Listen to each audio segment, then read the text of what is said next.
welcome to my channel, and today I'm going to be doing my January wrap up. So January's been quite a good month. I'd say it's a great start to the year. I read, I think, is it 6 books? I read 7 and I'm halfway through my 8th book. So yeah, it's been a really good month, great start to the year. And let me quickly just show you what I've read. So the first book I read was The Boy in the Striped Pajamas by John Boyne.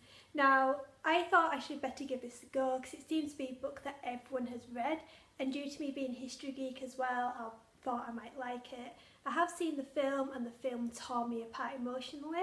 The book, on the other hand, didn't really get to my emotions at all. I found the main character, I've forgotten his name, Bruno. I found him to be really annoying, really naive, which is understandable because he's quite young, but it really annoyed me.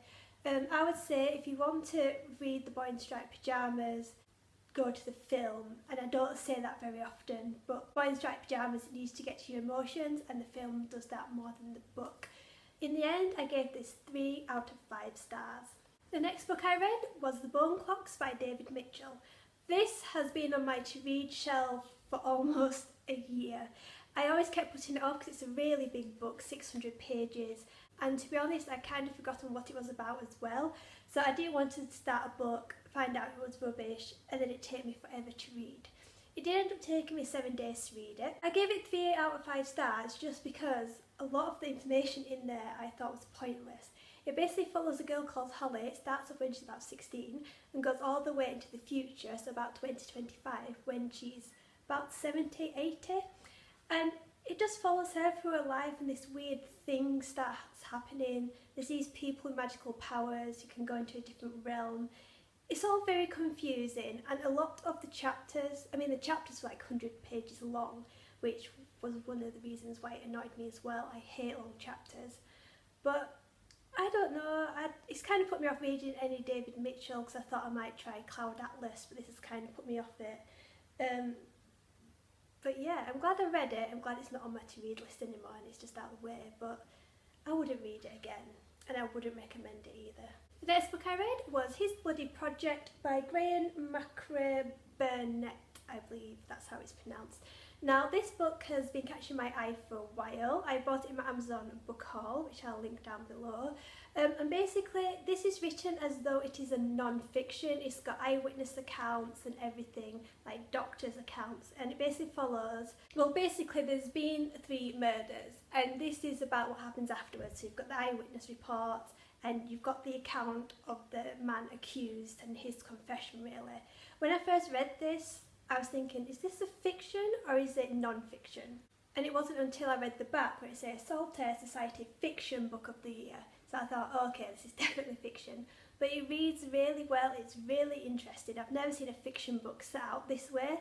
And I think if you're into your history, this is set in Scotland, 1869. And it's just really interesting, and I would just say give it a go. I did give it 3 or 5 stars though, just because I can't really explain it. I didn't feel attached to any of the characters, and then this year I am being a bit more strict with my ratings. So yeah, 3 out of 5 stars, but I would recommend it.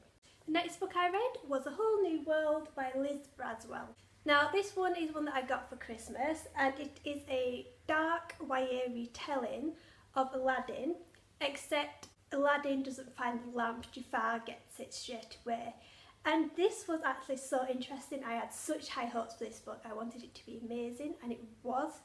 Basically what happens, Jafar tricks Aladdin to go get the lamp, but then he traps Aladdin in the cave and Jafar gets hold of the lamp. And then Jafar basically kills the Sultan. He wants to marry Jasmine, but then Jasmine escapes and she basically becomes the head of this rebellion, which is so cool to see Jasmine like that. The one thing I really liked about this book is, like I said, you get to see Jasmine as like a rebel leader, and you also get a lot more about Aladdin's backstory, his life as a street rat, and it's just really interesting. If you like your retellings, give this a go. And also it's a lot darker than I thought it'd be. It's like people being brought back to life and stuff like that. The Sultan gets pushed off his tower, and I did not expect it to be so dark, but I've got the Sleeping Beauty version, which is the sequel, and I can't wait to give that a go. And like I said, if you like your YA retellings, give this a read. The next book I read was The Princess Diaries by Carrie Fisher. Now, as you know, I'm a huge Star Wars fan, and I did want to read this when it first published, but I never got it. But after her death, obviously, I felt like I needed to read it straight away. And this is basically follows making of Star Wars. Well, basically it's a bit odd. I expected it to be just about her diaries when she was making Star Wars, but instead it starts off a bit about her background, how she got the job, and then it goes straight into her affair with Harrison Ford. The next half of the book's about that, and then the last bit is just about the fans and how she feels about being Princess Leia. I expected it to be more about just filming, not mostly about Harrison Ford, which kind of annoyed me. But at the same time, I just love Carrie's writing style. I've never read anything by her before, but her writing style is amazing. You can tell when she writes it that she hates Jabba the Hutt and that bikini, and you can see her feminism in there as well. And I think if you're a huge fan of Carrie and of Star Wars in general, you should give this a go, because I think it's a great little book to read. And like I said, her writing style is just hilarious. I was laughing out loud, but I was also crying at bits, because there's a bit in it where she's saying how when she dies it'll be the picture of Leia and her bum curls that are on all her obituaries, and it actually was. And it was just weird reading some of the bits that she wrote as though she knew that she was going to die, but she wouldn't have known that. But it's just real nice, and it's a great little thing to read. And the next book I read was The Secret Lives of the Amir Sisters by Nadia Hussain. I'm not going to go into this much, just because I have done a review that I will link down below, but this book is amazing. It was the first 5-star review that I had this year, and I read this book in a day. It basically follows 4 sisters from the Amir family, who are the only Muslims in a small English village, and it basically follows them when one of their husbands is involved in a car crash and is in a coma. And basically they found out different things about them. There's lots of twists and turns that I did not expect, and it's just a lovely little book. If you're looking for a nice diverse read, I would recommend this, and I would literally just recommend it to anyone.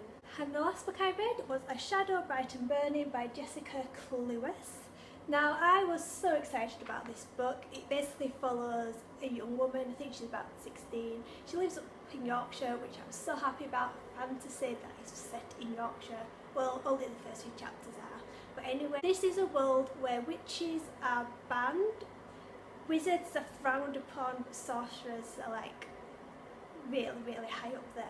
And basically there's these ancients that are trying to take over. They're like these evil people, monsters kind of things.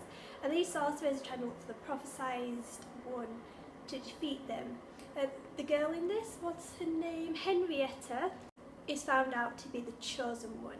But then it turns out she's not, and it basically follows that. I don't want to give much away, but this is so good. It's set in Victorian London as well, and I would just tell you to give this a go. It's a bit of a slow starter, but then it gets going, and I gave this 4 out of 5 stars, and I think the sequel is out this year as well. So yeah, that was just a quick look at what I have read in January. I can't wait until February. I've got lots of pre-orders that are still on my to-read shelf up here that I need to read. If every month's like this, it's going to be great. Have you read any of these books? What did you think? And you can like or subscribe to this channel. And then there's also my Twitter, Goodreads, Instagram and Snapchat to follow, all linked below. So I will see you later with another video. Bye!